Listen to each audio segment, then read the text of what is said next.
definir ou tentar definir o que é inovação. Né? Legal. O que é inovação para você? Pode ser, talvez para alguma pessoa seja inovação, eu vou criar o próximo Facebook. É obviamente uma inovação. Mas é um nível de inovação disruptiva. Tem vários níveis possíveis de inovação. E eu vejo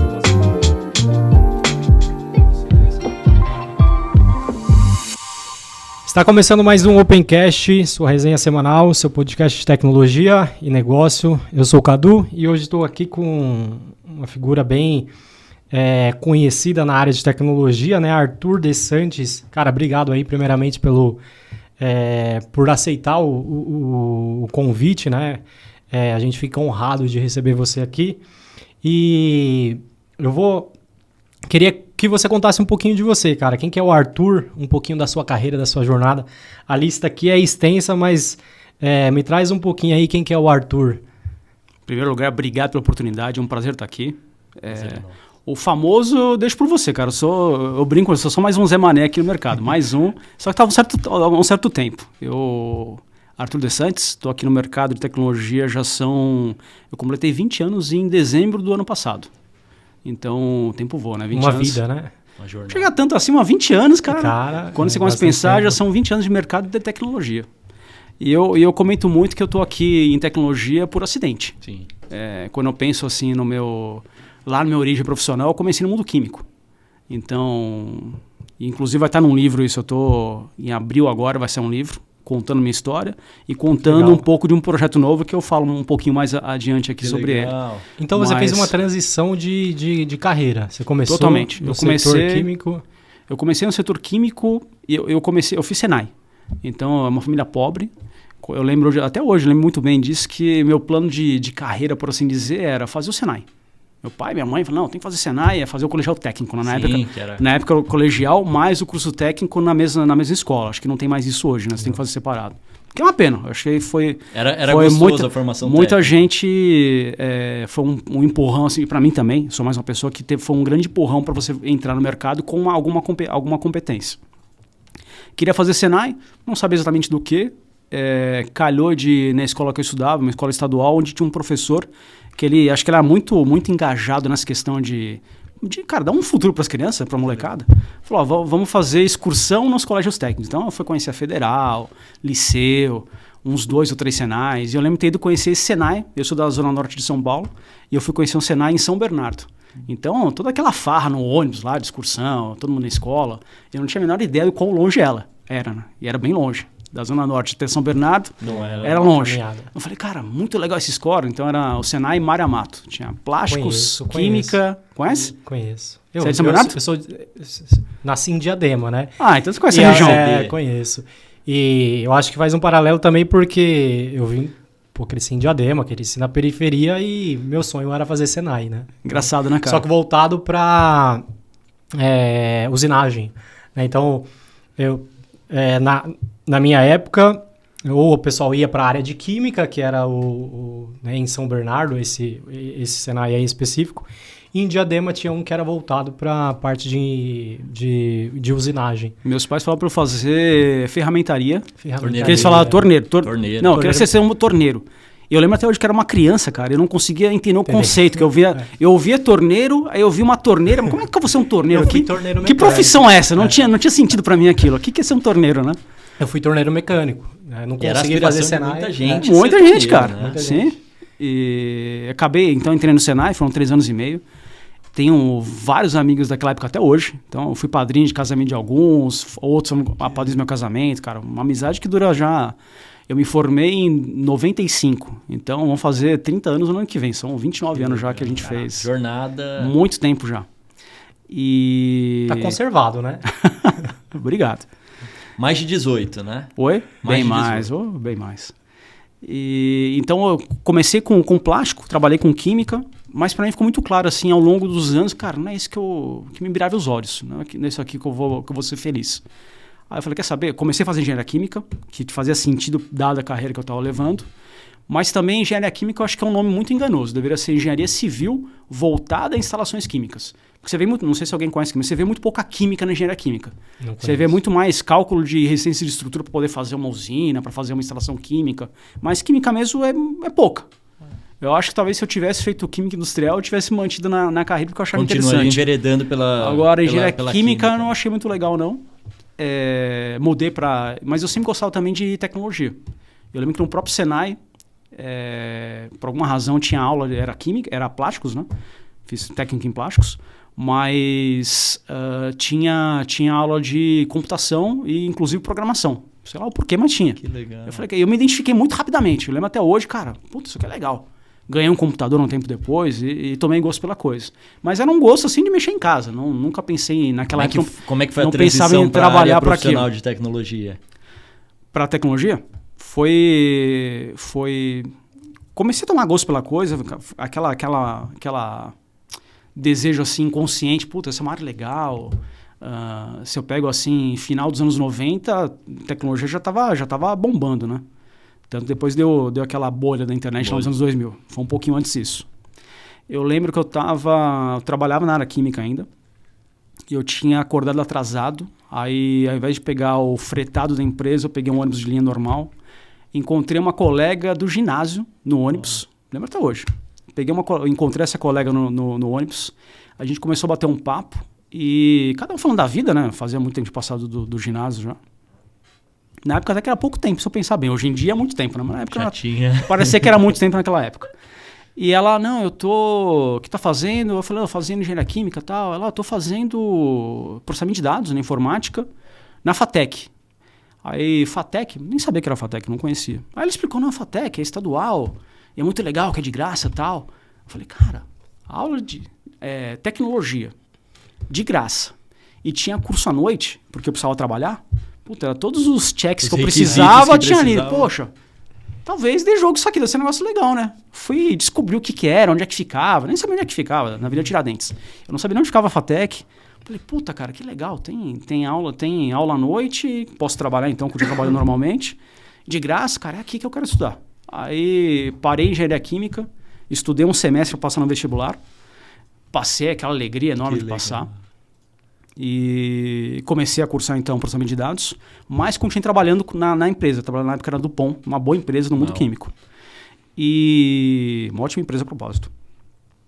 Mas já ficou um negócio meio sem sentido, né? Porque... Tava descolado do que você estava enveredando. Tava descolado e eu lembro que até, sei lá, meu chefe falava, pô, mas qual que é a sua, né? Você tá agora fazendo processamento de dados, mas aqui a carreira é química, né? Não tem muito sentido. E, de fato, não tinha. Tanto é que depois que entrei na faculdade, acho que um ano e pouco depois eu deixei a Dupont, então. Fui trabalhar, passei mais um ano trabalhando com meus pais.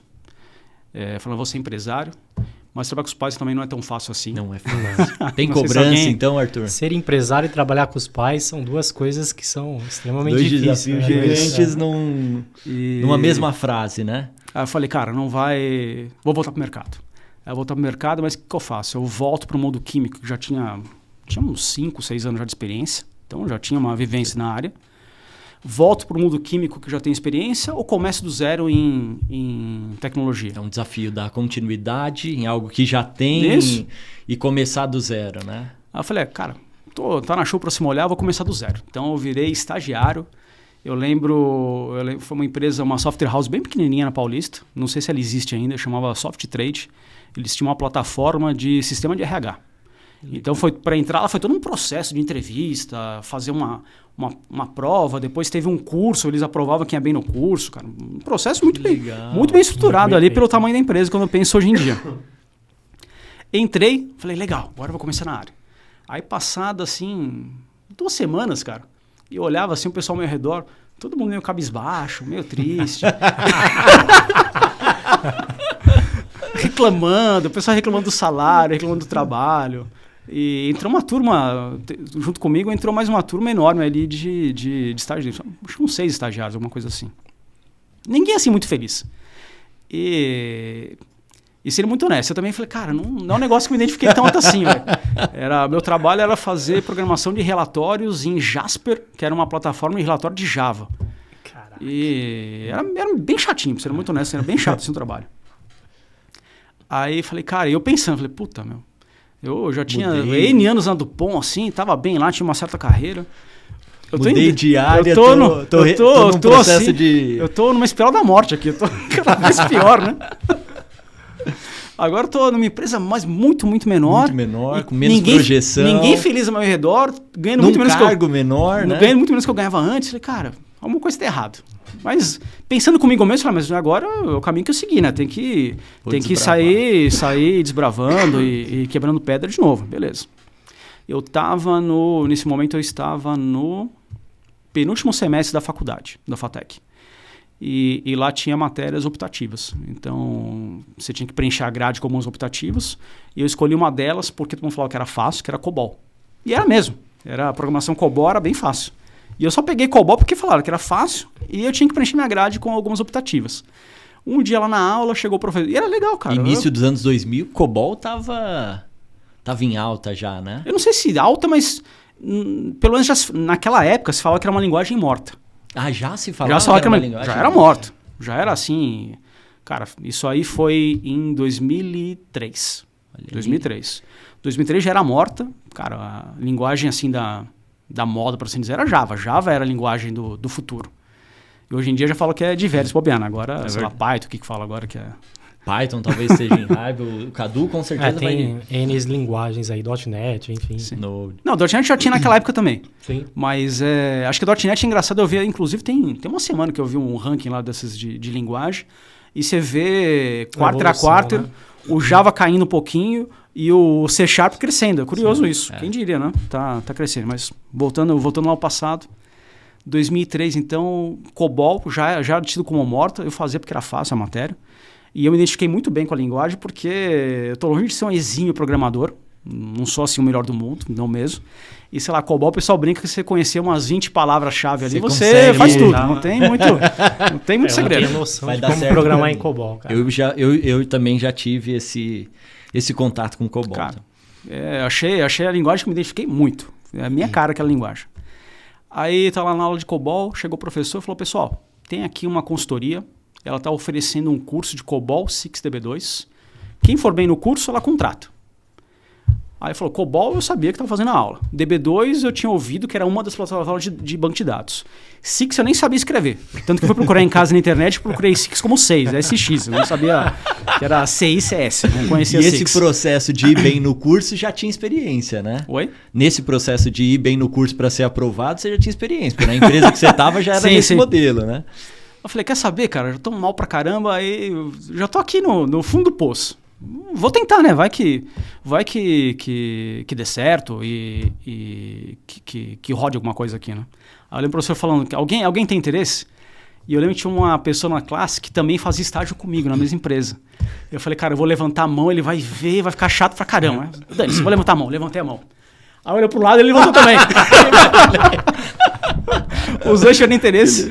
E os dois passaram? Os dois. A gente foi lá, fez o curso. E eu brinco até hoje que foi o mais próximo que eu passei da falência da minha vida. Porque era um curso longo, eram 2 meses, se eu não me engano. COBOL 6DB2, bem extenso o curso. Muito legal o propósito. E não tinha remuneração, obviamente, era um curso. E teve que abrir mão do estágio. Então eu saí do estágio, fui pro curso sem salário. Aí no curso a consultoria ainda era legal, que ela dava o vale transporte e vale alimentação. Aí eu lembro que eu vendi o vale alimentação na Paulista, que era lá onde o curso, vendi alguma padaria assim, para pagar o seguro do meu carro. Que eu falei, eu vou ficar uns meses sem salário. Se eu não pagar a parcela, acho que não vão tomar, sei lá, em X meses. Mas o seguro, se der uma zica aqui de bater, ferrou que não tem seguro. Então, o seguro eu vou pagar. Pra você ver como eu valorizo o mercado financeiro. Trade-off, né? E, cara, pelo que eu tô entendendo aí, você já tinha uma certa idade, uma autonomia e uma responsabilidade também, né? Não é aquela pessoa, não deu certo, volto pra casa dos pais, né? Na verdade, eu morava com meus pais nessa época. Tinha esse atenuante benesse, né? financeiro que eu morava com eles. Mas eu estava muito... E é um ponto engraçado esse, né? Eu lembro no curso, na primeira aula do curso, então tinha uma fichinha lá, cada um colocava o nome, o celular e... Acho que era nome, idade e celular, alguma coisa do tipo. Nome, e-mail, idade e celular. E eu lembro que eu fui a turma tinha umas 12 pessoas, 15 pessoas na turma, alguma coisa assim. Eu lembro que fui dos últimos a preencher a ficha, eu olhei assim a ficha, todo mundo 19, 18, 20 anos. Em 2003, eu tinha 26 anos no curso. Olha como é engraçado. Eu estou hoje com 46. E eu tinha 26. E eu lembro que eu escrevi na ficha que eu tinha 24 ou 23, que eu me senti velho, eu senti vergonha. Envergonhada, né? Falou. Caraca. Juro, até hoje, cara. Que eu escrevi, eu coloquei minha idade adulterada ali. Falei, os caras me chamam de tiozão aqui, que chato, né? Cara, 26, é um moleque ainda. Mas Ainda novo. Eu me senti um velho. Falei, cara, eu tô muito atrasado. E foi assim um sentimento que me ajudou muito dali em diante. Eu falei, eu tô devendo, eu tô muito atrasado no mercado. Divisor de águas assim, pra alavancar, né? Tem que correr muito, assim, na carreira, porque eu tô bem atrasado. E hoje em dia nem é, né? A gente, 26 anos, tá no Não, cara. flor da idade ali. Mas vai contar isso pra você mesmo. Se você voltar no tempo, tem até uma piada dessa, né? Se você voltar hoje no tempo e encontrasse você com 26 anos, o que você diria pra você mesmo? Qual que seria o conselho? Né? Alguns tapas que a gente ia dar na Ginha, pô. É difícil até porque isso é o tipo de coisa que às vezes a gente faz, né? E a gente vê o resultado, né? Hoje, você com uma posição que tem, com conhecimento que tem, né? Se não fosse esses perrengues, provavelmente... Não, sem dúvida. E pegando o gancho dos 20 anos, né? Que foi tão emblemático, 20 anos se passou. Quais foram os desafios nesses 20 anos que fizeram o Arthur ser o Arthur de hoje? Cara, muitos. Eu acho que um primeiro assim, lição todo aprendizado tem alguma utilidade. Você pegar nessa mesma época, né? Então, eu fiz o curso, entrei na consultoria, na época era a DMR, que depois virou Everest, depois virou hoje a NTT Data, né? Sim. Então, era a Everest e eu comecei com... O pessoal brinca que eu brincava também, que era o cargo mais baixo da história da tecnologia, que era codificador informático nível 0, se eu não me engano. Então o cara chama codificador informático. Nem noção de que posição que é essa. Não, era bem baixo, assim. Tanto é que acho que tinham 11 ou 14 níveis de codificador informático para virar programador. Caraca. Aí depois você virava analista, depois virava, sei lá, um outro analista, acho que analista funcional, líder de projeto, até virar um gerente assim, eram uns 50 níveis. Ainda tinha direito. Ser sênior, na época, é mais de 10 mil horas de voo, né? Não sei se tinha um controle assim de horas muito claro, mas tinha anos, né? 10 mas anos. Era anos. Era anos. Para virar programador era anos no banco. Eu fui do mercado de banco também, mas eu já peguei uma outra era. E ainda assim, ainda tinha voos ali, assim... Era muito tempo de anos ali para conseguir ter cargo, né? Mas nessa linha de aprendizado, que ficou muito claro para mim, falou, olha, toda a experiência que eu tive no mundo químico, com meus pais, sei lá, com meus pais, empresa pequena familiar, você faz tudo. Você vai no banco, você faz marketing, você faz estratégia, você faz RH, você faz controle de produção, fornecedor, tudo. né? Todo. Você está no mundo químico e antes que eu trabalhava na Dupont, eu trabalhei numa outra empresa também, trabalhando na Corona. A Corona que fazia chuveiros.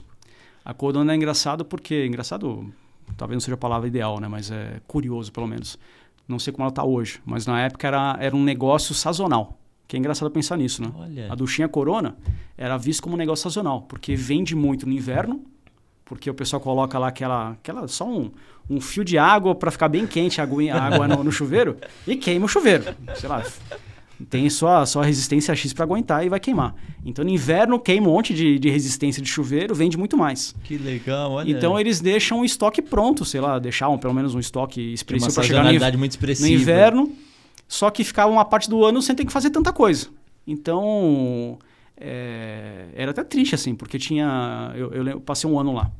Eu lembro eu não me recordo qual era o mês exato, mas chegava, assim, um monte de gente para trabalhar lá que, cara, veio da roça, assim, o pessoal que não tinha... Caraca. Eles tinham que só tirar a peça da máquina e cortar a rebarba do plástico. E eu era técnico em plásticos, eu ia lá lidar com todo mundo. Então, um monte de técnica de comunicação, por assim dizer, com pessoas do mais diversos níveis sociais e culturais e assim vai, eu tive que ir exercitando ao longo da vida.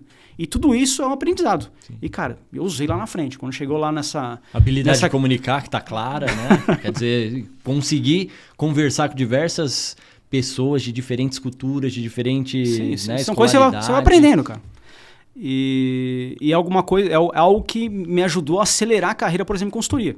Eu comecei lá o codificador informático nível 0. E em 6 meses eu tinha conseguido uma promoção de, sei lá, 12, 13 níveis lá. Não que valesse tanta coisa assim. Mas já estava muito mais perto de ser programador, né? Não, eu virei programador na primeira promoção. Então eu já falei, nossa, um baita, que era o chamado PA lá. programador de aplicações, acho que PA, programa de aplicações. Legal. Então, uma lição que para mim Isso ficou em muito clara. 2, 3 anos? Não, foram 6 meses, cara. Entrei, Puxa, absurdo, é mesmo. entrei em janeiro e acho que em junho ou agosto, sei lá, 6, 7 meses foi. Muito rápido. Então, foi bem... fica aí como lição de todo aprendizado é útil. Em algum momento você vai usar isso. Legal. E ter paciência, cara. Ter paciência, ter vontade, né? Então... Não, e teve que ter resiliência de voltar para um estaca zero ali, para desbravar uma nova carreira, enveredar na tecnologia, não é trivial, né? Eu acho que hoje em dia a gente vê muito dilema de mudança de curso quando você não está feliz com algo, e uma lição aqui que eu tô vendo não tenham medo de mudar. Não, Dá sucesso. Eu fui estagiário 3 vezes na vida. Então, quando eu saí do Senai, eu fui estagiário em plásticos, numa empresa que chamava Petri, que ficava em Jundiaí. A Petri era uma multinacional alemã que foi a que inventou o airbag. Então, era uma empresa bem legal, muito, muito bem estruturada. Acho que ela acabou sendo comprada depois por uma empresa japonesa chamada Takata, que a propósito faliu porque, eu não sei se quem aqui acompanha o mercado automotivo, eu gosto bastante.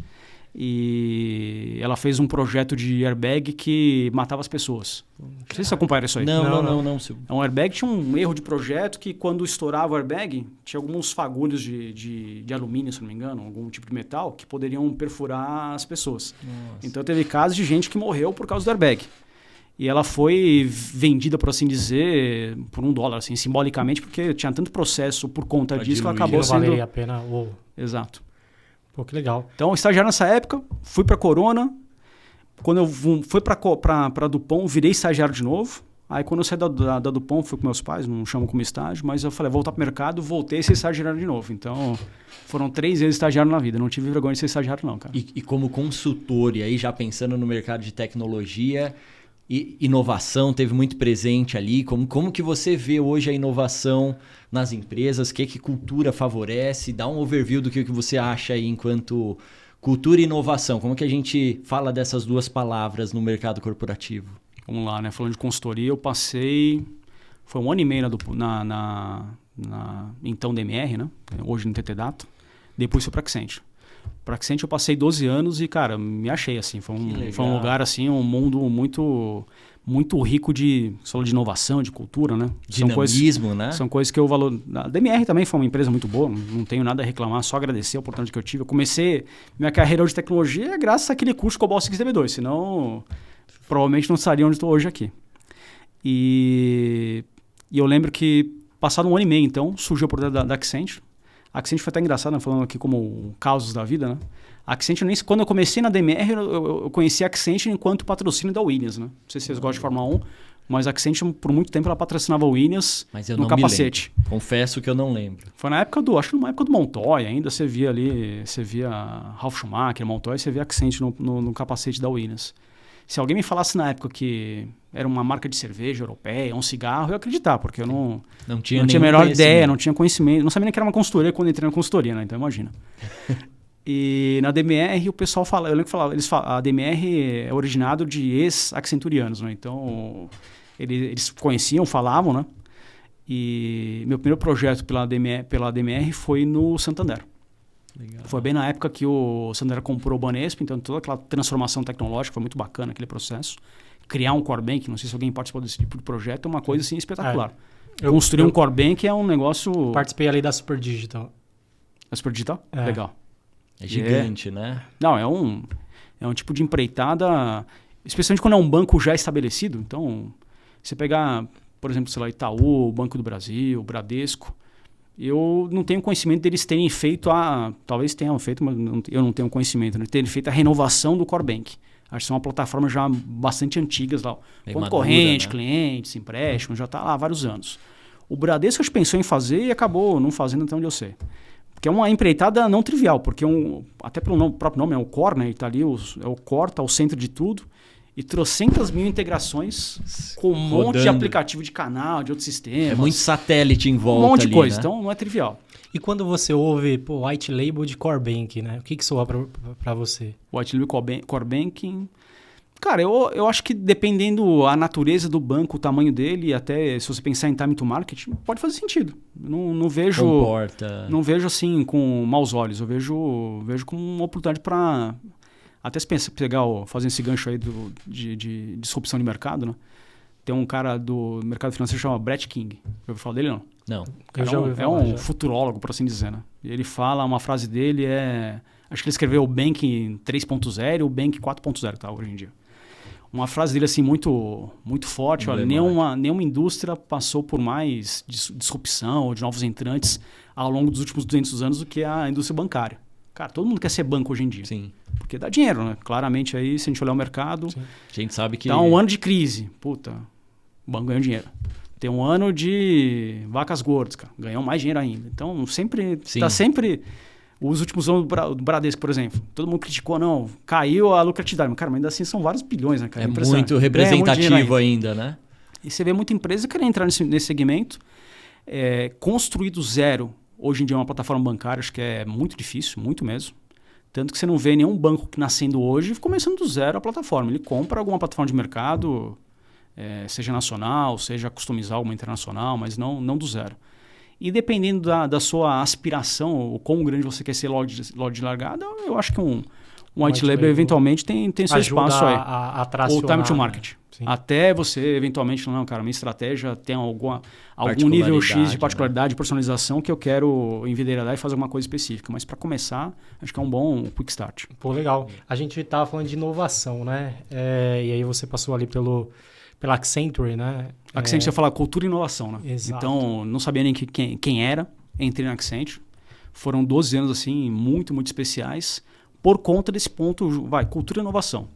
Enquanto cultura, acho que foi o primeiro lugar que eu passei que tinha lá o chamado Core Values. Acho que na época, eu não me recordo todos, tinham 7, se não me engano.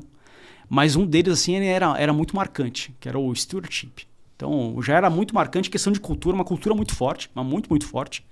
Não sei se vocês conhecem mais alguém que trabalhou na Accenture. Algumas mesmo. E, cara, se a pessoa passa alguns anos lá, é um sentimento assim, muito forte de irmandade, cara, ficou uma marca em você mesmo. Eu penso na empresa com muito carinho até hoje. Que legal. Por esse espírito de cultura que foi incutida lá dentro e que é muito assim... É cultivada e incutida nas pessoas em cada ação. É algo que marca positivamente. Muito positivo. E uma delas falando em stewardship. Stewardship eu falei, mas o que é isso, né? O que quer dizer isso? A melhor explicação que deram, falou, imagina que é simplesmente você ter a preocupação de deixar para o próximo algo melhor do que você recebeu. Que legal. Então, olha, eu vou fazer um projeto. Cara, vou criar um produto que pode ser reaproveitável num outro projeto. Sei lá, vou fazer um exemplo aqui que eu fiz várias vezes lá. Projeto de assessment sobre qualidade de plataforma aplicacional, arquitetura e assim vai. Cara, você tem que criar um monte de mecanismo, planilhas, uma forma de como mensurar a qualidade. Por si só é um conceito às vezes etéreo, né? Não é tão concreto. O que é qualidade? O que é qualidade, né? Para cada um vai ser uma coisa. Então, você criar um mecanismo para isso, legal. Cara, acabou o projeto. Cara, isso aqui é algo que você deixa para se um outro time for fazer um ativo para alguém poder aproveitar no outro projeto. Que eventualmente não vai ser você, vai ser um outro cara e muito eventualmente alguém em outro país. Então lá tinha esse valor e eu vi ele muito assim concretizado, materializado no que chamado KX, que chamava, né? Era o KX, mas brasileiro falava KX, que é Knowledge Exchange. Então tinha lá um portal que era tudo devidamente sanitizado, né? Você não tinha logomarca, você não tinha informação confidencial de cliente, mas o conceito intelectual daquele produto de consultoria estava lá para você poder reaproveitar. Então era um acelerador assim, enorme para qualquer pessoa em qualquer projeto. E você também se valia desses ativos? Se valia desse ativo e você era muito, muito assim... incentivado a aprender, falar, cara, um cara lá da Finlândia fez um projeto desse e deixou um produto. Por que eu não posso fazer meu projeto deixar um produto também para alguém fazer uso? Sim. Então, essa questão de cultura e uma melhoria contínua, você vai construindo sobre os ombros de quem vem antes de você, né, cara? É muito bacana. E cultura é uma coisa que promove muito engajamento, né? Desde a absorção de talento até a retenção dos talentos. Você enxerga assim também, Arthur? Cara, quem me acompanha no LinkedIn tem uma frase que eu falo lá com muita frequência que, para mim, cultura é um ingrediente, mas talvez seja o principal ingrediente mágico para você ter sucesso perene numa organização. Para mim é muito claro isso. Legal. Você está falando desse Core Values, deixa eu só colocar um paralelo que eu terminei de ler um livro recentemente que é do time de rugby dos All Blacks, né, da Nova Zelândia. O livro se chama Legacy. E um dos valores é você deixar a camisa melhor do que você pegou, né? Então, acho que tem muito paralelo com isso aí. Claro. É bem bacana, né? Você, é o camisa 10 que ele sabe qual é a importância da camisa, né? Do número, e ele tem que deixar melhor, né? A pessoa que for pegar, fala, putz... E esse sentimento para com a empresa também é importante, né? Porque é uma construção mútua, né? Eu sempre digo o seguinte, a gente entrega para a empresa e a empresa deixa uma marca, como você bem colocou, Sim. né, Arthur? A E lá, por que exemplo, te marcou, né? e era muito, muito forte isso enquanto você saber que eles estão investindo em você. Por exemplo, hoje em dia, sei lá se tem tanto valor assim, certificação PMP. Eu lembro de pagar o curso, de você aprender sobre o tema, depois pagar a prova, pagava a renovação da certificação. E era extremamente caro. Cara, na época era caríssimo. Inclusive, é um eu ativo tenho que fazer minha renovação agora. Né? Exato. Para o profissional, mas cara, eu estou investindo em mim, realmente no valor. Sim. Lá era muito comum, não sei como é que está hoje, mas para cada cargo que você tinha, você poderia fazer 1 ou 2 cursos nos Estados Unidos. Que legal. E era muito bacana, que é o centro da própria Accenture, era em St. Charles que chama, que era uma cidade bem pequenininha do lado de Chicago. Então, para mim, por exemplo, foi marcante, foi a primeira vez que eu fui nos Estados Unidos. Que bacana. Tinha aquele sonho de conhecer os Estados Unidos. O Arthur, qual era a sua idade ali na época? Foi em 2008, eu tinha 31 anos. 31 anos, primeira vez que fui nos Estados Unidos. Legal. Eu não tinha o sonho de conhecer a neve, eu escolhi a data do curso bem no mês frio. Que legal. Então, eu fui lá em fevereiro de 2008. Eu lembro de olhar na internet qual a previsão do tempo, né? Era menos 15, alguma coisa assim, cara. Eu falei, caramba, algo surreal para como será que é menos 15? 0 já é frio? Quanto será que é menos 15, né? Qual que é a sensação disso? Sem referencial de como ia ser, ideia. Né? Mas era muito bacana, foi muito bacana. Fui lá várias vezes, então, para cada...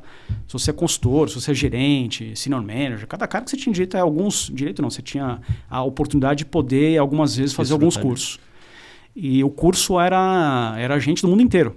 Então, lembro minha primeira turma, cara, gente do Brasil, gente americano, inglês, finlandês, japonês.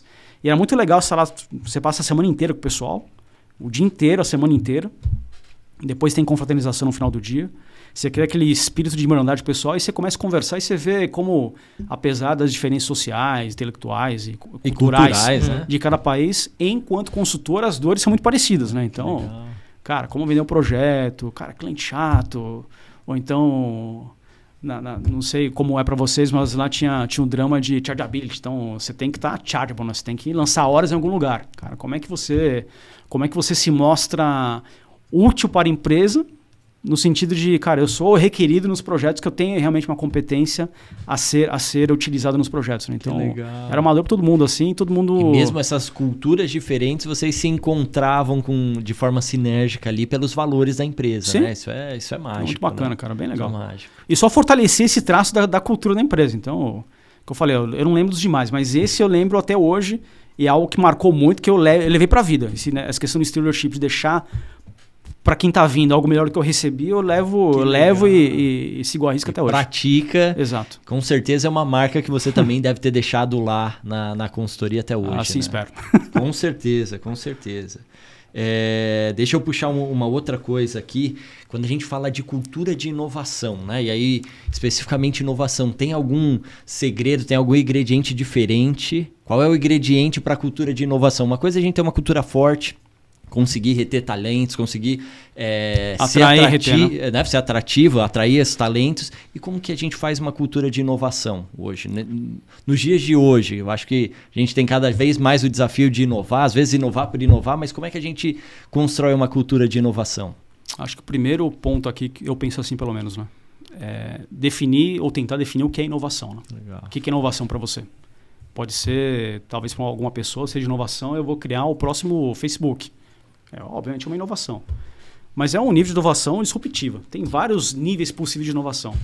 E eu vejo essa inovação como uma coisa bem ampla. Então, cara, você ser capaz de criar ou fazer uso de algo que já existe, que vai permitir com que você faça algo no seu dia a dia melhor, mais rápido. Então, alguma já coisa é um assim. processo de já inovação importante, né? Então, você não precisa talvez inventar algo, mas inventar um novo uso para algo que alguém já inventou.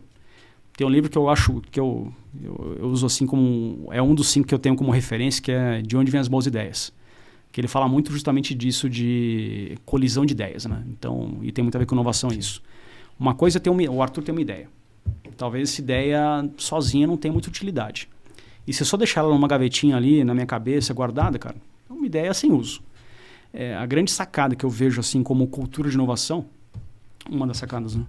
É você criar os espaços, criar os canais, criar as possibilidades para que as pessoas se abram, se sintam seguros para abrir e colocarem suas ideias na mesa, para que essas ideias colidam, porque eu posso ter uma ideia que sozinha não quer dizer muito. Quando a gente conversa, vai ter um complemento, cara, agora sim. E acho que esse livro, De Onde Vêm as Boas Ideias, ele deixa isso muito claro, né? Acho que fala lá do... Como que é? Fala lá, o slow hatch, acho que é um palpite lento, assim. Então, tem um palpite aqui, mas, cara, devagarzinho. Quando junta com o seu, cara, o negócio acelera. Aí vai ter a colisão de ideias que é falar, poxa, agora sim, essas duas ideias, 2 mais 2 é igual a 10, não 4. E a divergência também é muito salutar, né, Arthur? Sim, porque elas vão... ao longo dessa colisão, você vai aparando a aresta, você vai lapidando as ideias, né? Legal. Não é obrigatório que ela nasça totalmente redonda logo de cara. Então, quando eu penso em cultura de inovação, de largada que eu penso, né? Como é que você abre os canais, você dá segurança para as pessoas, a liberdade, para que elas possam expor suas ideias. Perfeito. Expor suas ideias, cara, sem sentir vergonha, porque tem muita tecnologia... No processo de inovação sai muita besteira, né? Sim. E é um mundo criativo, né? Querendo ou não, Mas tem muito, assim, pode-se falar que é um estereotipo, mas às vezes quando você pega assim num grupo de 100 pessoas, você vê que o estereotipo tem só certa verdade. Tem muita gente que é mais quietinha, não fala muito, cara, tá ali talvez entretida no dia a dia dela, ela tem ideia, mas ela não coloca para fora. Como é que você de fato abre o espaço para que as pessoas divulguem suas ideias? Empoderar ela de que ela tem um segurança. Espaço aberto, tem segurança. Eu coletei algumas palavras-chave aqui que me soaram muito bem. Um espaço, então obviamente você tem que promover espaço, tem que promover segurança, tem que dar liberdade para as pessoas. Sim. E tem que estar aberto à divergência, à complementaridade. Mas essa é a primeira etapa, né? E eu falo até com experiência prática nisso. Minha passagem pelo Santander, a gente criou lá um programa de inovação. Então lá foram 5, depois da Accenture eu fui pro Santander. No Santander, cuidava lá de canais chamados canais humanos, né? Então qualquer canal de agência, contact center, URA, depois foi expandindo um pouco isso. E... eu não me recordo qual ano agora, 2019 talvez. Acho que foi 2019. A gente falou, cara, e se a gente criar um programa de inovação? Porque fica muito nessa ideia, cara, inovação é um projeto espontâneo, é uma coisa espontânea. Acho que ter as ideias é uma questão espontânea. Cada um vai ter, todo mundo tem suas ideias. Isso é espontâneo. Mas você enquanto líder ou enquanto organização, como é que você faz a sua parte para deixar essa ideia fluir? Perfeito. E tu falou, cara, vamos criar um programa de inovação? Vamos. Como é que pode funcionar isso? Então, justamente nessa colisão de ideias, cara, como é que a gente monta isso? Surgiu um programa. Justamente na linha de, primeiro, abrir espaço, um canal para as pessoas darem as ideias, cara, sem medo, sem nem vergonha, cara, dá ideia. E ideia, pelo menos naquele momento, naquela fase do programa, até para facilitar um pouco, foi muito na linha de ideias com... Olha, tá aqui 5... Desculpa aqui o microfone. Tá aqui 5 macro tópicos. São guias. Tá aqui, olha. Até porque tem que estar alinhado com o negócio também, né? Dentro desses 5 tópicos aqui, cara, dê suas ideias. E foi engraçado, a gente fez um método bem científico, assim. Alguém pode achar que é burocrático, mas a gente procurou colocar ciência por trás daquilo. Cara, vamos contabilizar ao longo do tempo como é que vem as ideias, de onde elas vêm. Então, quem dá as ideias... Quanto tempo leva desde que a gente criou o programa até a ideia aparecer? Então, a gente começou a ver a curva. Ó. No primeiro dia, a pessoa tem vergonha. Depois que alguém colocou, sei lá, tinha um quadro lá. Depois tinham 3. Tinha um quadro, tinha uma caixa para poder mandar as ideias. Uma caixa de e-mail para poder mandar as ideias. Depois chegou um volume X. Cara, o negócio, assim, explodiu que exponencialmente. Legal. E não caiu no vale da desilusão. Então, você vê o aspecto psicológico da coisa e, olha... De largada, ninguém quer colocar que tem medo, vergonha. Puta, eu vou dar minha ideia aqui, alguém vai dar risada. Depois chegou um certo volume X de ideias, ninguém tinha mais vergonha. Começaram todo mundo a colocar ideia. E tem, como qualquer coisa na vida, tem ideia que é muito boa, tem ideia que, cara, não é tão boa, pelo menos naquele momento. Eu falo, beleza, tem as ideias. Mas agora, só da ideia também não funciona. Se eu falo, tá bom, dei ideia e não dou um andamento nela. Cara, talvez eu vou desincentivar as pessoas para o futuro. Sim. Então, que é isso que eu estou imaginando. Porque você chega no platô, depois o programa prevê justamente isso. Ó, tá aqui as ideias. Minha ideia nunca vai para frente. Nunca vai para frente. Vamos criar agora uma forma de comunicar e engajar as pessoas para a gente discutir as ideias. Então, a próxima fase era todo mundo junto, discutir as ideias. Até para tentar unificar elas e às vezes tinha ideia que era complementar ou era redundante ou... Tinha um quê de sinergia, ou não né? tinha a ver com aqueles temas em si. Então, em grupo, cara, todo mundo vendo, cara, realmente essa aqui tem muito a ver com essa. Começou a juntar, beleza. Depois tinha, eu não me recordo como foi o processo em si, mas meio que uma votação. Cara, quais ideias que a gente vai de fato fazer? Olha, era aposta ali, né? Então, assim, uma recompensa para as pessoas era ter a oportunidade de poder gastar parte do tempo dela colocando a ideia em prática. Então, tem a empresa dando os recursos para que aquela ideia saísse do papel. Então, assim, pensando em macro tópicos, né? Como é que você permite que tenha um canal para que as pessoas comuniquem as ideias? Perfeito. Como é que você estrutura elas e lapida, né? Colide essas ideias para poder saber, de fato, chacoalha aqui o que vai para frente mesmo, escolhe para frente. Como é que você dá os recursos para que ela possa ser implementada? E como é que você tenta criar, de alguma forma, um método científico de retroalimentar isso? Ó, cara, a ideia aqui deu certo. Ou essa ideia aqui não deu certo. Ou essa ideia aqui, por alguma razão, a gente não conseguiu, não teve... materialidade aqui. Não tinha sentido para seguir adiante, cara. Como é que a gente começa a aprimorar o processo ao longo do tempo para a próxima fase? Eu dou continuidade a ter mais ideias, ou então vou lapidar aquelas que já tinham lançado no passado para poder pra você ver se vai ser um fluxo contínuo, se a gente vai fazer shots ali. Que legal. E algum grande projeto eu que... Eu ia perguntar isso. Tem alguma ideia que virou um projeto? Várias. Fez a diferença na fez a corporação? Diferença no dia a dia. E você via que era muito bacana e eu senti muito orgulho disso do time. Não teve nenhum preconceito de quem deu ideia. Então teve ideia que foi pra frente que foi um estagiário que deu. Que legal. O que era na época? A gente tinha, por exemplo, era um time que fazia canal. Eu fazia o front-end. E tinha que consumir o serviço nas APIs. Muitas vezes, numa empresa grande, vários fluxos de trabalho diferentes um do outro, tinha um descasamento. Cara, a tela ficou pronta e não tinha API pronta ainda, ou vice-versa. Então, a ideia que ele deu, cara, foi para frente, fez muito sentido. E se a gente se eu tenho só a tela e não tenho API, eu não consigo prosseguir. Se eu tenho só API e também não tenho a tela, eu não consigo prosseguir. Como é que cria um mecanismo aqui de uma tela fake, por assim dizer, que, olha, eu posso já ir testando a API, sabendo como se comporta esse canal. Olha, dentro desse canal, se eu chamar a API, como é que ele vai se comportar? Então, como se fosse como foi o nome lá? Tem o nome de um foguete, era Apollo, se não me engano. Que é o jeito... Saturno. Que era um lançador, né? Que é um lançador de... Foi o Saturno 3 o primeiro foguete? Não, acho que o Saturno 5, que foi aquele que foi o mais pesado da história. Acho que agora que só o 111, Musk lá que ganhou... Que 121 metros, né? Não lembro o tamanho, mas o negócio é grande. Eu tive o prazer de poder ir lá na NASA e eu vi ele, tem um lado... O de lá eu acho que é 111 metros. É um negócio gigantesco, né? Surreal, né? Surreal. Marca você quando você vê aquilo e fala, caramba... Um homem fez isso há, 50 e poucos anos atrás e funcionou. Não funcionou, né? O quanto a tecnologia... E a gente, com dificuldade, subiu uma API, né? Não pode fazer deploy na sexta-feira porque vai cair o sistema. Então, legal. Inovação, assim, você falou de cultura e inovação, né? Esses dois termos para mim andam muito lado a lado e a cultura que você cria pode ajudar a promover ou, cara, inibir a inovação. Isso também é muito claro. Verdade. E eu não vou julgar, assim, qual cultura é certa ou errada. Eu já trabalhei em lugares diferentes, cada lugar tem sua cultura. Acho que a cultura tem um propósito, né? E eu falo muito, a cultura é um ingrediente-chave, né? Eu falo, cultura você não compra e nem copia. Não adianta. Eu acho legal a cultura do Google. Cara, você não vai copiar, não adianta. Você tem a sua realidade. Cultura você tem que criar, promover e cultivar no dia a dia. E esse cultivar e promover no dia a dia é muito do papel da liderança de fato, né? Então, liderança pelo exemplo, né? E é difícil a gente... nossa cultura agora é essa. Tá aqui 5 bullets, 10 bullets, nossa cultura é essa. Cara, se você não viver e não promover aquilo no dia a dia, não adianta, ela não vai ser verdade. Vai ficar na parede. Exato. Então, quer dizer, define cultura, mas a gente precisa praticar a cultura. Exatamente. Praticar e, cara, promover de fato. Promover, falar, olha, eu tô aqui promovendo pelo exemplo que eu acredito que essa é a cultura certa. Sei lá, cultura de...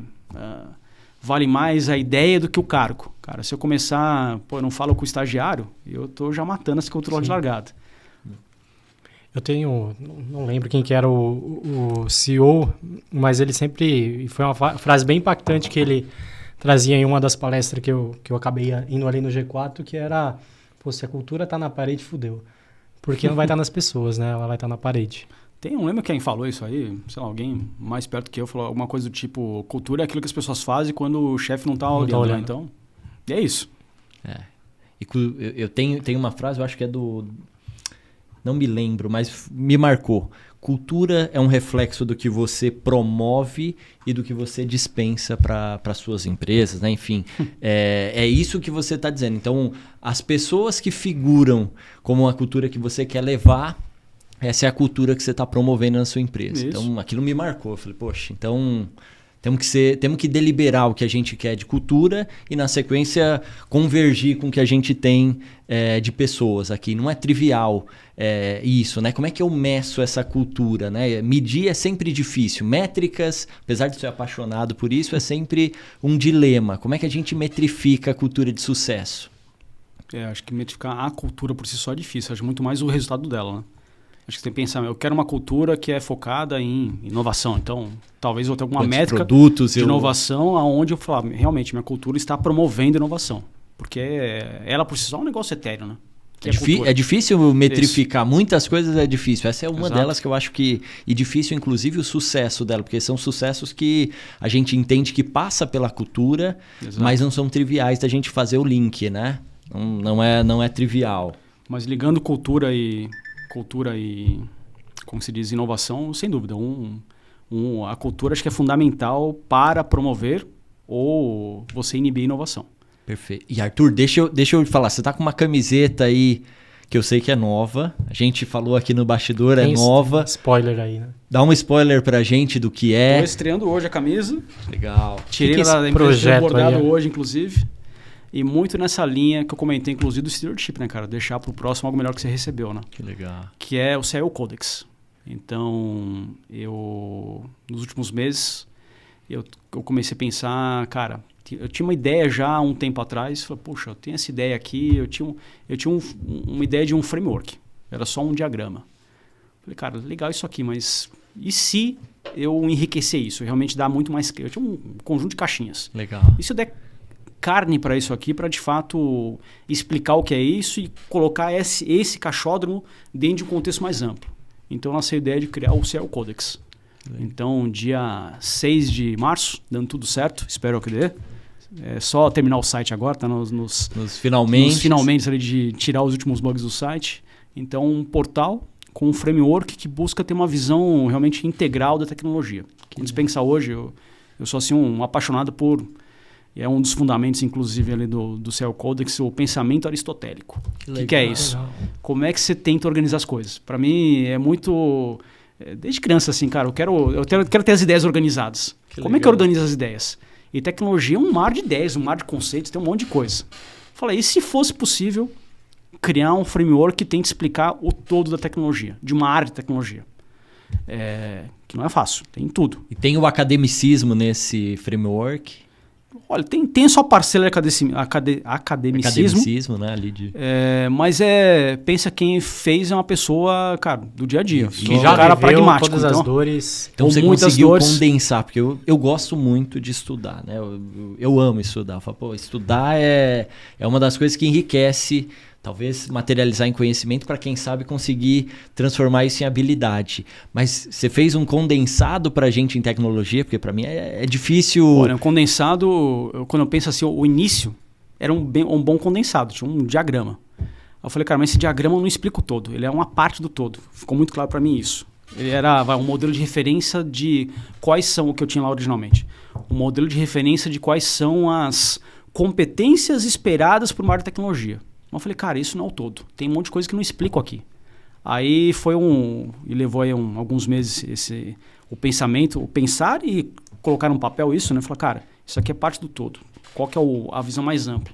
E pensando assim de livros inspiradores, para mim um muito inspirador é que ele começa pelo porquê. Sim. Simon Sinek. Sinek. Falei, cara, se eu fizer um framework, usando como ponto de partida, por assim dizer, da estrutura principal, justamente o começa pelo porquê. Então tem lá o porquê. Então, por que uma área de tecnologia é cada vez mais essencial nessa nova era digital? Então, nesse porquê, eu estou explicando o que é uma empresa, o que é um negócio. Aí lá dentro tem um Potter embutido ali. Então, aquela visão de competências core e enablers, né? Então, sim. Tecnologia é uma delas. Então, tecnologia não é o todo. Tecnologia não é, e eu vejo isso de forma muito clara. A área de tecnologia não é o fim em si mesmo.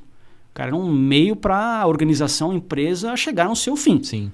Então, deixar isso muito claro. Tecnologia é mais uma área dentro da empresa, grande parte delas é uma área enabler, não é o core. Sim. Dependendo do negócio, ela pode até ser o core, mas são raras exceções. Mas ainda assim é meio, né? Ela é muito mais um enabler para poder chegar no objetivo final. Então, começa essa visão, a primeira parte do porquê é muito na linha de por que a tecnologia é essencial e a tecnologia como uma parte do todo. Depois desse todo, fica muito claro, cara, tá bom, tem aqui as áreas. Mas isso também não explica o que é uma empresa. Uma empresa é um conjunto de ativos e competências com um foco em um conjunto de metas, objetivos e missões. Então, metas, objetivos e missões também está lá no diagrama muito claro, olha, tem lá uma visão de pirâmide, né? Então, no topo dela, o seu propósito. Então, tudo começa por um propósito, Perfeito. né? Depois a visão, olha, meu propósito é esse, mas como é que eu materializo esse propósito? Qual que é a minha visão? Projeto, visão. Depois depois uma camada mais abaixo, qual que é a minha, quais são a minha cultura para poder chegar lá.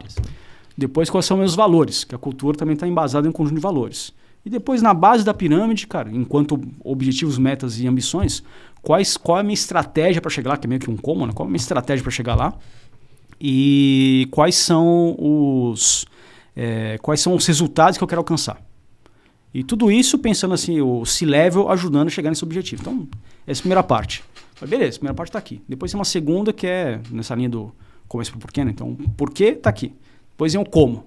O como é como a área de tecnologia pode ser bem sucedida. Então, quais são os grandes temas, pensando assim numa visão de agenda, quais são os grandes temas que tem que estar na cabeça de qualquer CIO ou executivo de tecnologia. Perfeito. Então, imagina um radar assim com os grandes temas de tecnologia.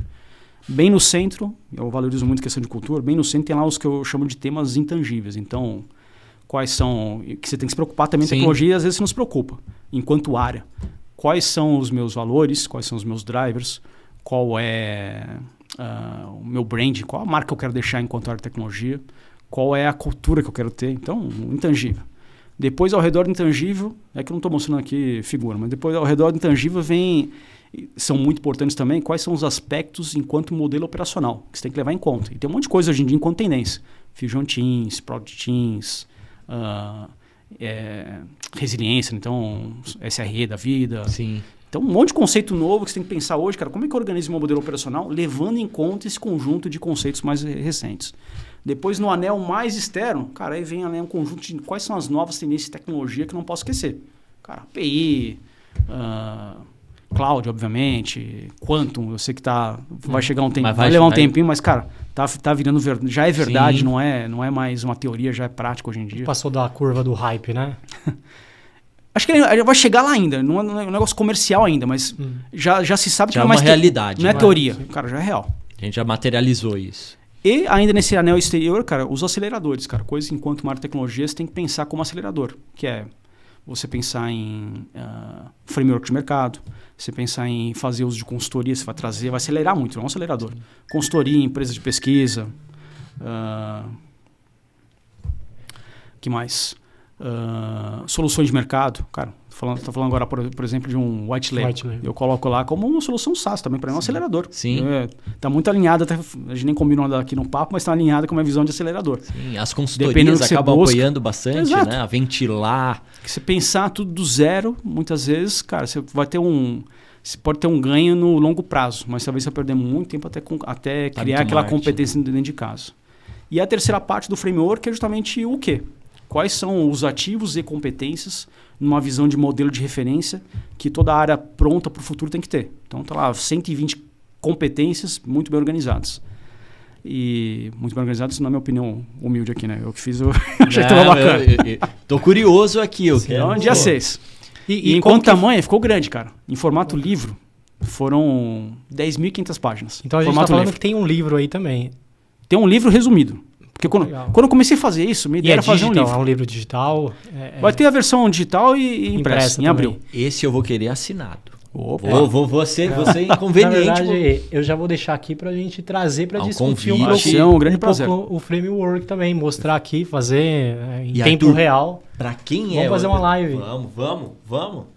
Top, Arthur, fazer uma live do framework pra mostrar. Vamos, claro. Não, vamos marcar. Isso é legal. Isso é um prazer. Isso é legal. E me diz quem é o público que vai gostar do seu material. Eu tenho certeza que eu vou consumir. Quem mais? Olha, quando eu comecei a fazer... Pra quem, né? E foi engraçado. Eu comecei a escrever, eu falei, poxa, mas tem que dar um passo atrás, porque se é uma pessoa que não conhece isso. Aí eu começo a fazer, não, mas tem mais um passo atrás aqui. E o negócio ficando cada vez mais extenso. Tanto que, originalmente, eu pensei em fazer um livro. Falei, cara, não vai caber num livro. Vão ter que ser mais de um livro. Tá bom, vão ser 3. Um do porquê, o como e o quê. Falei, cara, mas tá ficando muito grande, não vai caber em 3 livros também. Aí veio a ideia, cara, estamos no mundo digital, não tem nem sentido ter livro hoje em dia para isso, né? O livro, tanto que o livro vai ter uma visão muito resumida desse framework. Legal. Cara, faz muito mais sentido ter um portal. Então vai ter o portal CEO Codex, com esse framework disponível para qualquer pessoa poder consultar. Qual que é o link, Arthur? CIO Codex, tudo junto. Então, CIO-CODEX.com. Excepcional. Fica o convite aqui para todo mundo. E para poder, isso também ficou bacana. Eu sou assim um usuário muito, procuro ser ativo no LinkedIn. Eu escrevo lá, post sobre vários temas. Falei, poxa, tá aqui o framework, ele acaba sendo uma linguagem mais fria, né? Um negócio mais neutro e neutro. Por natureza, um framework busca ser neutro, né? Cara, um framework para usar em qualquer ocasião. Beleza, o framework não tem até tem uma opinião indireta, porque ele foi criado a partir de um conjunto de valores, de um pensamento de crenças, né? Tá bom, tá aqui o framework. Eu falei, mas no portal, e se tem um framework, tá lá, e eu rechear ele ao redor com artigos de opinião. Então, muito que eu escrevi no LinkedIn tá indo lá para esse portal agora também como artigos, né? Então, tudo linkado, porque o framework tem seus tópicos, né? Então, os artigos eu categorizei também por esses tópicos para poder dar opinião complementar, adjacente a cada um desses temas. Bacana. Né? São pílulas de aplicabilidade. De experiência prática do dia a dia, aí a opinião realmente, eu falo, cara, o artigo é uma opinião, né? Claro. Uma vivência própria sobre um tema, né? Sobre a sua ótica, né? O seu prisma, que com certeza... E o portal vai estar aberto, espero ter... Obviamente está nascendo só com a minha opinião hoje lá do portal. Mas um dos pilares que eu coloquei como fundacionais para o CEO Code é justamente essa construção coletiva de ideias. Legal. Então, tá aqui a versão V0, tá ali. Como é que eu crio, eu espero ter, melhorando isso lá, os canais para que as ideias possam colidir e as pessoas que acessem, pô, cara, dá ideia. Dizer, o processo de inovação você também vai aplicar para ti. Espero poder colocar em prática lá também. Se tiver colaboração que a gente possa fazer, Cadu aqui, conta com a gente. Cara, o canal vai estar aberto ali, sem dúvida. Abrir o pull request ali, vai ser muito bem-vindo. Que é um ponto que eu até coloquei lá. Eu tenho muito claro que ninguém sabe tudo sobre tudo. É isso. Exato. Não tem como. Não tem como. E ninguém sabe tanto a ponto que não possa aprender, né? Exato. Então, nem pouco a ponto que não possa ensinar. Então, tô vindo de ter o canal aberto e falar, cara, vamos melhorar isso aqui. Então, quem quiser escrever como colunista vai estar aberto também para poder ter mais colunistas. Eu tenho artigo meu hoje em dia lá. Então, tá só a opinião do Arthur. Não é o que eu quero. Eu quero que tenha mais gente lá escrevendo também. Então, vai estar o canal aberto também para quem quiser escrever, deixar sua opinião sobre temas. Os primeiros colunistas ali, eu vou estar na fila ali, tá? Vou me candidatar. Vai ser um prazer. Espero que passe pelo seu crivo. O próprio framework em si, cara, um processo evolutivo sobre ele. Cara, nasceu o V0. Deu trabalho, tá aqui o V0. Cara, não é o definitivo. Como é que ele evoluiu ao longo do tempo? Que legal. Pô, bacana, um trabalho bem... E enquanto público nessa linha, cara, de qualquer profissional de tecnologia, eu tava falando aqui, né? Eu comecei a fazer, mas e se a pessoa não sabe sobre isso? Vamos voltar aqui e dar. E se não é da tecnologia, ele consegue? Acho que ele consegue, no mínimo, entender o que é uma área de tecnologia, que é uma coisa que eu defino muito, né? Eu escrevo muito sobre isso também no LinkedIn. Cara, a tecnologia não é só feita de programador ou o cara que arruma impressora. Cara, não é isso. A tecnologia, assim, cada vez mais, é uma miríade muito grande de competências, de capabilities. Então, é um campo fértil para trazer gente, cara, financeiro, pessoas de RH, eventualmente, cara. Tem muita coisa. Eu acho que a interdependência com tecnologia hoje ela é muito transversal numa companhia, exato, né?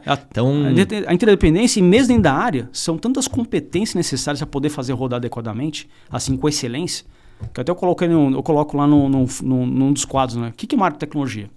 Assim como uma empresa, é um conjunto de ativos e competências. Beleza, é fácil, né? Só que não, porque é um conjunto tão amplo. É desde a pessoa que tem que ter a competência de atender com educação, telefone no service desk, ser capaz de ouvir, entender e categorizar, até uma pessoa que vai discutir a estratégia digital da empresa. São competências muito diferentes e muito abrangentes. E todas são importantes. Sim. Todos de acordo com o seu conjunto da poder funcionar adequadamente, são importantes. Quer dizer, eu mesmo como um não CIO vou conseguir entrar no portal e conseguir... Sim, do mínimo tu falar o que é uma área de tecnologia, cara, vai ficar bem claro aqui, e como ela se insere dentro de uma empresa. Cara, a tecnologia é parte do todo, não é o fim em si mesmo. E acho que a gente até comentou fora do ar aqui que a importância da tecnologia hoje cada vez mais está buscando seu espaço e está invadindo outras áreas, né? Então a gente vê tecnologia semeando e transpassando ali por outras áreas. E não é trivial para essas outras pessoas, ou quem não vem arraigado da tecnologia como a gente aqui, entender da área, né? Eu mesmo, muita coisa do que falo, eu olho para o Cadu e peço ajuda, porque eu falo, não sei nem do que falou. É um mercado dinâmico. Sim. E acho que tem muito conhecimento ali para ser explorado, né? E certamente seu framework vai ajudar a gente a ter um norte. Com certeza E nessa linha, eu estou falando, por exemplo, de parte de modelo operacional, né? Por exemplo. Eu vejo assim muito claro que com a evolução da sociedade, né? Hoje em dia, a sociedade como um todo, a sociedade é muito mais digital. Então, o fato dela ser muito mais digital, mesmo as pessoas que não têm formação, que não trabalham na tecnologia, já se criou nessas pessoas uma expectativa de como a tecnologia tem que operar. Cara, um cara que está ali usando o Netflix e, puxa, não cai. Ou se cai, pelo menos tem um outro filme disponível na mesma hora. Um aplicativo que é fácil de usar. O cara usa o iPhone ou o Android, que seja, ele acha a usabilidade bacana. Cara, ele tem a barra dele cresceu. O referencial dele está muito alto. Subiu muito mais. Né? Ele fala, poxa, por que o sistema não fica no ar? Ou por que a tela é tão feia e difícil de usar? É acessível essa coisa boa, né? O Netflix é acessível a todos. Então, a expectativa digital hoje em dia é muito maior. Sim. De qualquer pessoa. Sim. E até a evolução, né? Eu sempre falo que a gente tem um desafio de estar sempre evoluindo a tecnologia para a gente conseguir superar ou pelo menos atender as expectativas da população. E não é trivial, né? Tá sempre na espiral de subida. E eu acho que da geração, né? Minha filha, né? Não sei se você tem filhos. Tem uma filhinha de 3 anos. Então a gente tem que também entender que esse público virá, né? Minha filha já nasceu basicamente com... Sim. Com habilidades usuais de mexer em qualquer tipo de dispositivo. Exato. É um outro nível, a régua é muito mais alta. E hoje, nessa linha ainda social, né? Todo mundo está muito mais digitalizado, né? Sim. Dentro de casa já está digitalizado. E dentro das próprias empresas, o que eu vejo, um movimento muito mais claro disso, cara, como é que as linhas, barreiras entre área de tecnologia e demais áreas de negócio estão cada vez mais tênues. Sim. Então, é muito mais comum, e eu acho que é muito salutar isso. Cara, a pessoa de negócio discute temas de tecnologia. Cara, você fala alguma coisa, você não vai enrolar mais um cara da área de negócio. Não dá para fazer. Que não dá para fazer. Não, né? Mas como assim o não dá? dado Eu tô já vendo isso tá aqui. lá no outro lado, Isso. é só você pegar daqui e jogar para cá. Exato. Às vezes tem um pormenor que ele não tem ideia, mas só falar que não dá, não funciona mais hoje em dia. Sim. Então, até nessa linha de Fusion Teams hoje em dia, está muito mais claro que as barreiras e as fronteiras entre negócio e tecnologia são cada vez mais tênues. Então, o cara de negócio discute tecnologia e, por outro lado também, o pessoal de tecnologia tem que entender o negócio. Virou uma habilidade necessária também entender tecnologia, Exato. né? E acho que seu framework vem muito nessa linha de ajudar as pessoas também a entender, porque não é trivial. Acho que é um movimento natural que vem acontecendo há um tempo, está cada vez maior, mas não é a pessoa que está ali na área de negócio, nem sempre ela tem essa vocação, né, de tecnologia ou conhecimento ali. E isso a gente está falando para grandes corporações, né, que já existe todo um corpo, seja de negócio, seja de tecnologia, que as pessoas até às vezes estão mais preparadas para absorver esse tipo de conteúdo. Mas você vai para uma média empresa que está começando a se transformar digitalmente, você vai falar de TOGAF, você vai falar de frameworks corporativos para tecnologia, o cara não sabe como usar. Né? Acho que não sabe, ou às vezes fala, cara, não estou nesse ponto ainda, né? Exato. E até não se acha apto, né? Até um dos princípios fundamentais do CL Code é justamente essa linha de, olha, não é uma competição com outros frameworks, de forma nenhuma. É como tentar, muito humildemente, tentar prover uma visão panorâmica do todo. Legal. Olha, se eu falar de uma área de tecnologia inteira, qual que é o todo? E dentro dele, inclusive, ele deixa bem claro, olha, esse ponto aqui tem convergência com esse elemento de mercado. Quer aprofundar? Cara, vai nele. Que legal. Quer não dizer, você uma competição. usa as referências de mercado que já estão consolidadas também para quem gosta de mergulhar. Pode lá, mergulha um detalhe desse cara aqui, sem dúvida nenhuma. Que bacana. Mas pelo menos você provê uma visão panorâmica que hoje, pelo menos, eu sentia que não existia. Eu não vejo hoje Eu não conheço nada no mercado. Com a visão panorâmica, como a área Não. inteira. Não conhecia também. Só por fatias, né? E Só aí você... vou falar de Enterprise Architecture, vou falar de modelo Agile, cara, Safe. Vou falar de processos mais de infra, Light. Governança, COBIT, obviamente. Então, cada qual, segurança, NIST. Então, tem N frameworks. Cara, qual busca da visão do todo? Não encontrei nenhum. Verdade. É um MBA condensado ali. E foram meses assim, bem E aí você pensa em fazer esse bem material... intensivos. Você pensa em fazer esse material a nível... em formato de vídeo? E já existe isso lá dentro? Como que tá? Hoje está lá um texto. Então, tá lá o diagrama, a pessoa poder navegar no texto. Pensar assim em futuro. São impossibilidades. Fazer vídeo, eu penso em fazer. Mas é a questão, cara, como é que eu vou organizar de ter o tempo? Sim. Criar essa pauta. Então, acho que em primeiro lugar é dar o pontapé inicial de, tá entregue ao mundo o framework. Agora, o que eu exploro em cima dele? Legal. Que é uma e a segunda própria etapa. colaboração ativa. E a própria comunidade, talvez, direcionar o que eles A correria precisam. principal aqui foi, primeiramente, cara, criar o baseline. Tá aqui, ó, primeira versão. Pronto, ele existe. Agora é criar sobre isso. Que bacana. Evoluir isso e criar sobre isso. Legal, bacana. Pô, eu acho que vai ser de bom proveito aí, tanto para a gente, né, como consultoria aqui, vamos tirar proveito disso. Muito. Quanto para essas pessoas que precisam, talvez, de um apoio mais amplo aí, de o que pode usar, o que não pode usar. E Arthur, voltando um pouquinho só na parte da cultura, eu queria pegar o gancho do seu framework, mas introduzir um tema adicional aqui. Manda lá. A gente tem hoje um desafio muito grande que é trabalhar com equipes remotas ou equipes híbridas, e a gente está falando de cultura. Como é que eu junto todos esses ingredientes e falo assim, como que eu faço algo de sucesso ou mantenho engajado aquele time que eu não estou aqui presente para incutir neles o valor, ou nem sempre eu consigo me fazer presente com meus exemplos? Como que você vê esse dilema desse novo mundo que a gente vive, desse híbrido remoto, que talvez o pós-pandemia intensificou bastante, né? Olha, eu acho que o híbrido é um modelo que eu acho que veio para ficar. Legal. Eu vejo muita gente discutindo se ele vai continuar existindo. Primeiro, o remoto 100% eu acho difícil. Certo. Eu acho que você olha até o mercado hoje em dia, já tem um movimento muito mais claro das pessoas voltarem ao escritório, né? Mesmo que seja no híbrido. Então, olha, alguns dias está entrando no escritório. E para qualquer um que passeie em qualquer região próximo de escritórios, algum shopping, você vê que hoje em dia o movimento na hora do almoço já é muito próximo maior, ou igual ao que era pré-pandemia. Então, quer dizer, o senso de pertencer, talvez no presencial, ele te traz isso, ou quando você está com um grupo, né? E eu entendo que muitas empresas defendem isso ou estão buscando isso, e eu vejo o porquê disso. Ainda somos seres humanos, sociáveis, tem toda uma bagagem de milênios de tá incutido aqui no nosso cérebro, de quando a gente morava dentro da caverna ainda, que foi evoluindo, então tá aqui ainda, cara. Somos animais sociáveis somos primitivos ainda. A proximidade ainda é um fator importante, né? Eu lembro que na época da pandemia, eu participei de um webinar com o pessoal eu não lembro se foi da Microsoft ou do Google, um dos dois agora, justamente sobre esse tema. E foi um ponto que eu justamente coloquei e falei, cara, por mais que tenha evoluído muito, as ferramentas colaborativas evoluíram pra caramba, né? Muito, evoluiu bastante. Ainda, e eu sinto isso pelo menos, ainda existe uma magia do presencial, do acaso do presencial, que a gente ainda não conseguiu replicar no híbrido remoto. Sim. Cara, você tá andando e o acaso você cruzar com um cara no café e você começa a falar do time, é aquela ideia e se discute, cara, colide a ideia.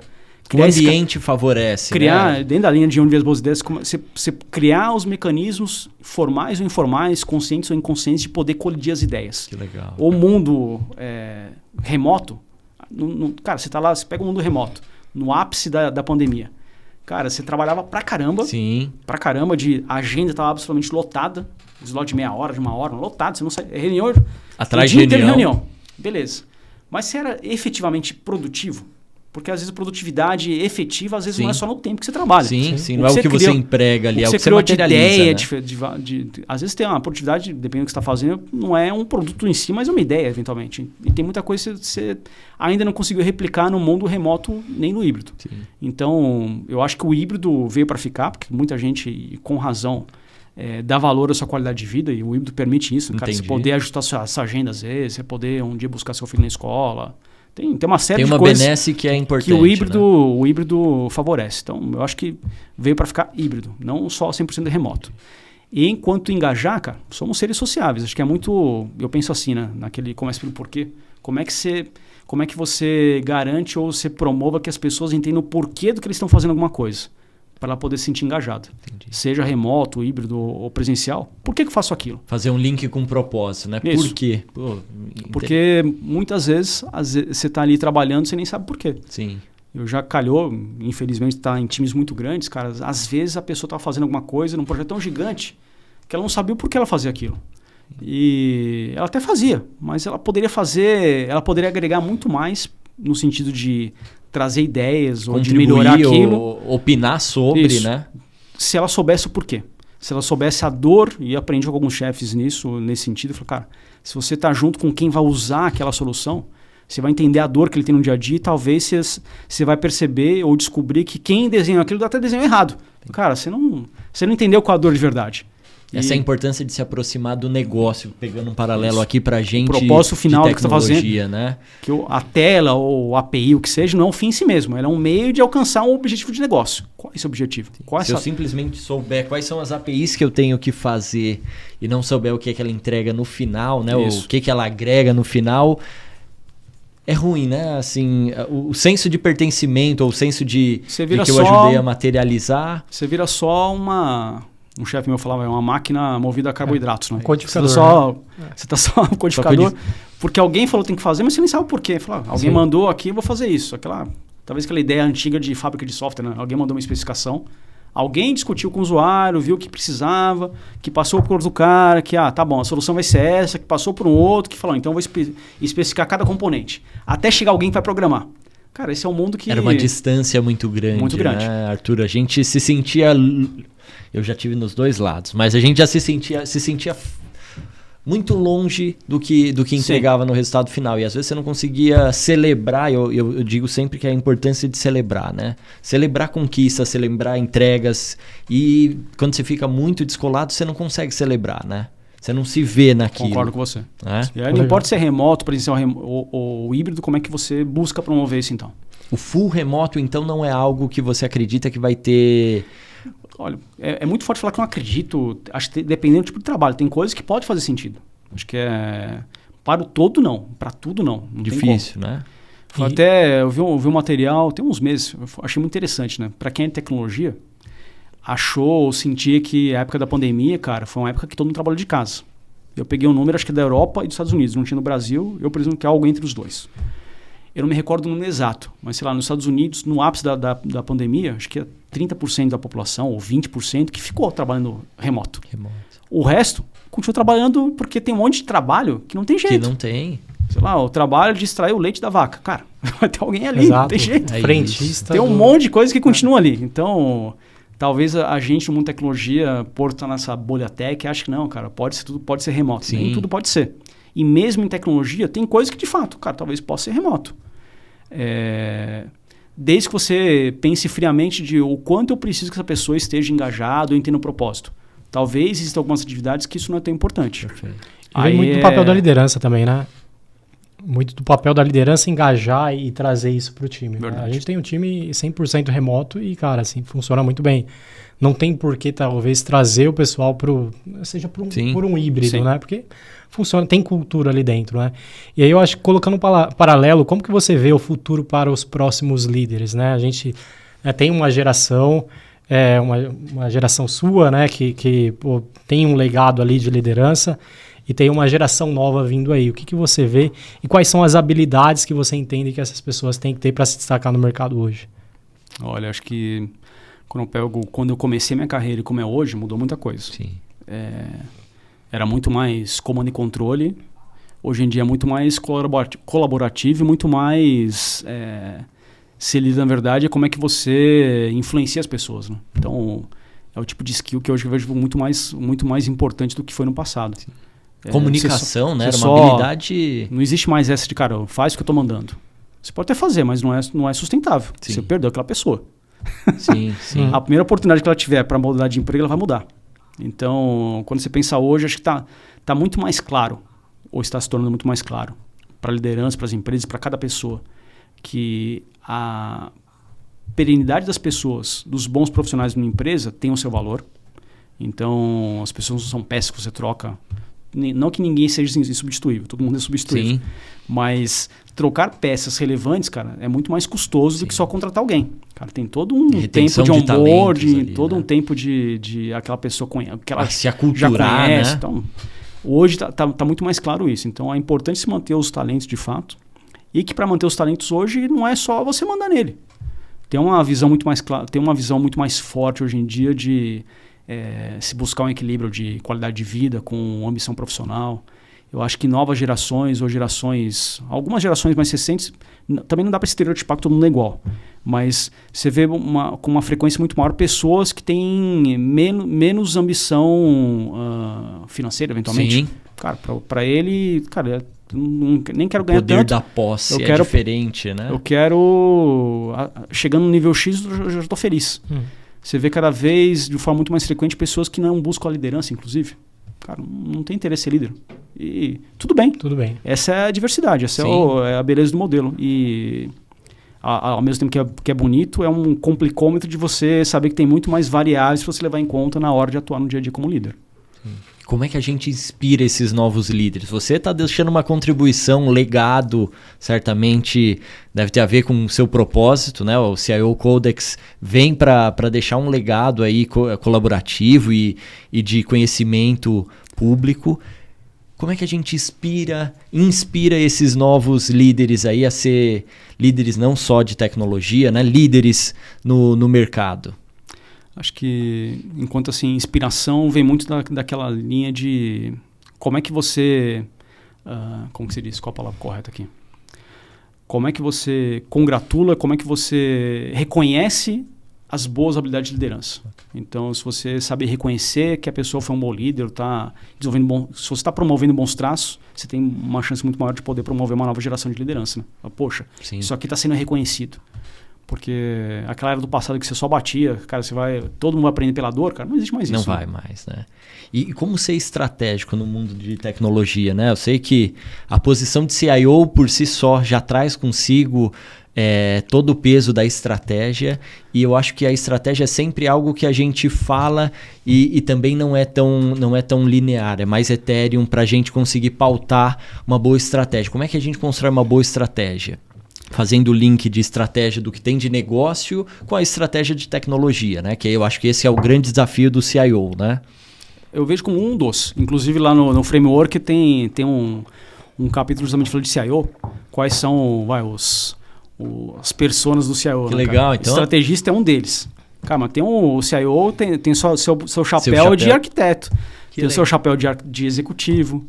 Tem o seu chapéu de orquestrador. Tem vários chapéus. Verdade, não é verdade. É um prisma muito mais completo do que o... Não é só... A estratégia é uma das coisas que tem que exercitar no dia a dia. Mas indo nessa linha da estratégia, né? Eu acho que a gente está essa era digital deixa muito claro que não existe mais isso assim, estratégia de longo prazo, de vários anos. Eu lembro que quando eu comecei em consultoria, era muito comum projetos de fazer planejamento estratégico de tecnologia, PET, que chamava de projeto.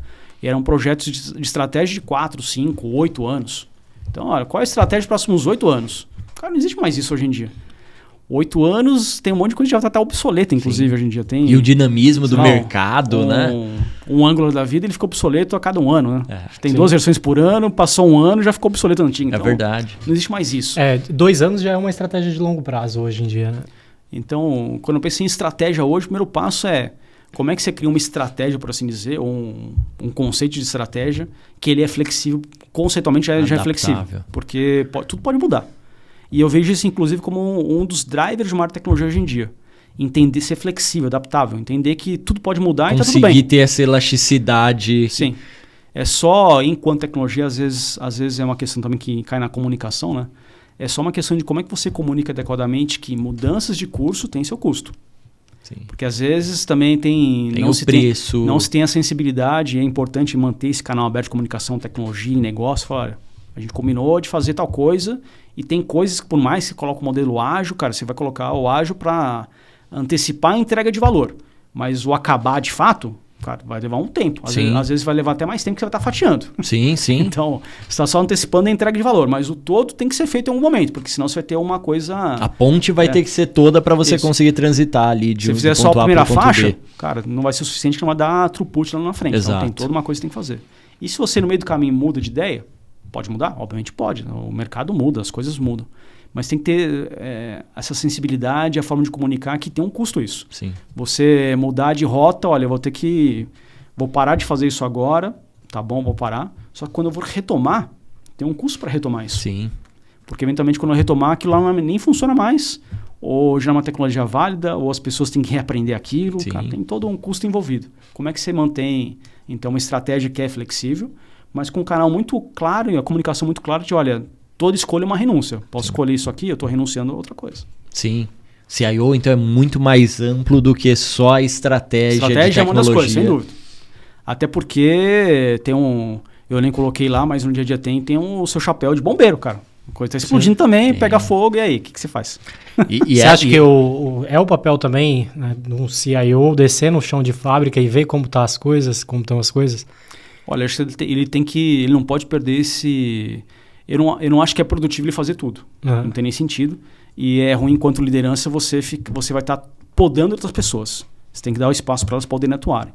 Mas ele não pode se desconectar da realidade. Ele tem que saber como conhecer o chão de fábrica é importante. Conhecer o negócio é importante. Conhecer as pessoas. Né? Até questão, cara, de engajamento do time. Você tem que estar lá junto, saber das dores para poder saber o que você tem que buscar para melhorar o dia a dia das pessoas. Na cultura de inovação a gente até falou, né? Você colocou bem que tem que ser acessível, né? Exato. Se a gente não for acessível, você coloca uma barreira ali, você tem uma ruptura que você talvez não favorece a fluidez ali das ideias. Você colocou uma ideia de um estagiário que foi uma ideia que foi para frente. Exato, né? foi implementado e foi um sucesso. E não é demérito nenhum ser estagiário, né? Não, tá só apenas um ciclo, né? É só questão de você ser capaz de reconhecer o valor da ideia. Não importa quem deu a ideia. Perfeito.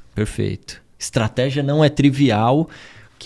Eu fui falar aqui de CIO, e CIO é muito mais amplo, e talvez o desafio de um CIO hoje é muito mais difícil, pensando em todas essas atenuantes e mantendo o chapéu de bombeiro ali, né? Que muitas vezes tem também, a vida como ela é. Talvez porque eventualmente o tamanho do incidente às vezes é tão grande, cara, alguém vai perguntar para o CIO, e aí, quando é que vai resolver? Você está lá, também tem que saber como vai resolver, e muitas vezes você está num nível que você não tem um detalhe de qual API que deu problema e como é que vai arrumar aquela API. Em quanto tempo, né? Então... Como é que você cria os mecanismos de comunicação para que você saiba? E como manter esses acordos, né? Uma vez que o CIO não está ali no chão de fábrica, como o Cadu colocou, como é que a gente mantém o acordo, né? Um acordo feito, a gente tem uma expectativa de prazo para resolver um incidente ali, como é que a gente atua? Como é que o CIO consegue atuar enquanto time, ou se disponibilizar para o time para conseguir materializar aquela data? Aí eu vejo caindo no chapéu estratégico, né? Como é que você cria estrategicamente e coloca em prática uma estratégia onde você ajuste seu modelo operacional para que a organização seja capaz de fazer. Legal. Então, eu vejo isso assim, muito claro em longo prazo.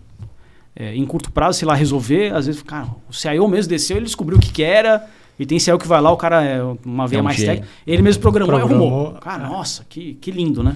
Legal, esse cara é o herói. Mas, cara, não é sustentável. Não é sustentável, né? Não é sustentável. O sustentável é como é que você cria um modelo operacional